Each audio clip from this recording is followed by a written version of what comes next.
قرآن پاک کی ایک آیت ہے جس نے مجھے بہت زیادہ بدل دیا ہے، اور وہ آیت یہ ہے کہ اللہ تعالیٰ قرآن پاک میں فرماتے ہیں کہ یا ایھا الانسان، اے انسان۔ اس میں وہ صرف مسلمانوں کو مخاطب نہیں کر رہا بلکہ پوری دنیا کے انسانوں کو مخاطب کر کے کہہ رہا ہے، جس میں سب مذہب کے لوگ آتے ہیں۔ اس کو پلیز غور سے سننا۔ یا ایھا الانسان ما غرک رب الکریم، اے انسان تجھے کس چیز نے اپنے رب کریم کے بارے میں غافل کر دیا؟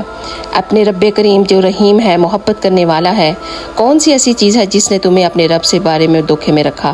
ایسی کون سی چیز ہے جو تجھے اپنے رب سے بھی زیادہ محبوب ہو گئی ہے کہ تو نے اپنے مالک کو ہی بلا دیا ہے، جس نے تجھے زندگی دی، پیدا کیا اور ساری نعمتوں سے نوازا؟